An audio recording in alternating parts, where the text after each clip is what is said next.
राज्यात महायुतीला बहुमत मिळाल्यानं एक हाती सत्ता महायुतीची झाली आहे। केंद्रात तथा राज्यात देखील महायुतीचं सरकार आल्यानं आता मंत्रिपद पुन्हा कोणाला मिळणार याची उत्सुकता लागली आहे। हिंगोली जिल्ह्यातही तीनही विधानसभा मतदारसंघात महायुतीच्या उमेदवारांच्या हातात जिल्ह्यातील जनतेनं सत्ता दिली आहे। हिंगोली विधानसभा मतदारसंघातील महायुतीचे भारतीय जनता पार्टीचे आमदार तानाजीराव मुटकुळे यांनी तर हॅट्रिक केली आहे। 3 वेळा भारतीय जनता पार्टी पक्षाचे आमदार तानाजीराव मुटकुळे यांना जनतेनं कौल दिला आहे। 3 वेळा आमदार झाल्यानं नुकत्याच झालेल्या या विधानसभा निवडणुकीत आमदार मुटकुळे यांना विजयी करा, मंत्रिपद आपल्याला मिळेल अशा अपेक्षा देखील त्यांच्या चाहत्यांनी व्यक्त केल्या। तथा मतदारसंघात मुटकुळेंना मंत्रिपद मिळणार असल्याच्या इच्छा कार्यकर्त्यांनी व्यक्त केल्या आहेत। आमदार तानाजीराव मुटकुळे यांनी हॅट्रिक केल्यानं आता मंत्रिपद मिळणार असल्याच्या इच्छा कार्यकर्ते व्यक्त करू लागलेत।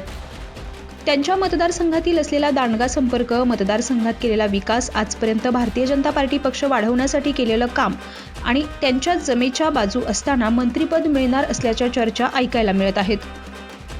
याच जिल्ह्यातील कळमनुरी विधानसभा मतदारसंघातील शिंदे शिवसेनेचे महायुतीतील आमदार संतोष बांगर यांनी देखील याच जिल्ह्यातल्या कळमनुरी विधानसभा मतदारसंघात दुसऱ्यांदा विजय मिळवला आहे।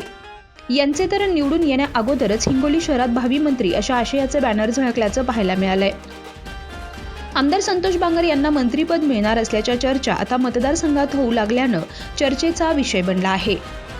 मतदारसंघातील आमदार बांगर यांनी केलेली कामे, जनतेशी असलेला दांडगा संपर्क तथा राज्यात गाजलेलं नाव पाहता यांना मंत्रिपद मिळेल अशा अपेक्षा आता मतदारसंघातील त्यांचे चाहते करू लागलेत। याच जिल्ह्यातील तिसरा वसमत विधानसभा मतदारसंघ, वसमत या मतदारसंघात देखील महायुतीचे राष्ट्रवादी पक्षाचे आमदार चंद्रकांत उर्फ राजूभैया नवघरे यांना देखील मंत्रिपद मिळणार असल्याच्या चर्चा मतदारसंघात जोरात सुरू आहेत। निवडून येण्या अगोदरच भैयांना नक्की निवडून दिल्यास मंत्रिपद मिळणार असल्याच्या चर्चा मतदारसंघात जोरात सुरू होत्या। आमदार चंद्रकांत उर्फ राजूभैया नवघरे यांना दुसऱ्यांदा देखील मोठ्या मताधिक्यानं जनतेनं कौल देत निवडून दिला आहे। आता मात्र मंत्रिपदाची अपेक्षा मतदारसंघातील त्यांच्या चाहत्या वर्गाकडून केली जात आहे। वसमत विधानसभा मतदारसंघात त्यांनी केलेलं काम, राज्याचे उपमुख्यमंत्री अजितदादा पवार यांच्याशी असलेला संपर्क तथा युवा नेतृत्व पाहता आमदार नवघरे यांना मंत्रिपद मिळणार का याबद्दल देखील चर्चा होऊ लागल्या आहेत।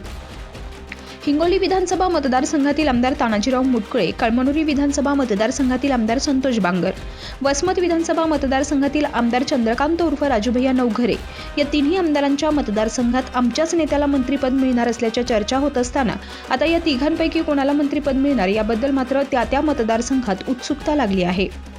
यात सर्वात महत्त्वाचं म्हणजे जिल्ह्यात तिन्ही मतदारसंघात जनतेनं महायुतीला दिलेला कौल पाहता हिंगोली जिल्ह्याला मंत्रिपद हवंय अशा देखील अपेक्षा येथील जनता करू लागली आहे। उमेश चक्कर, प्रवाह नेटवर्क, हिंगोली।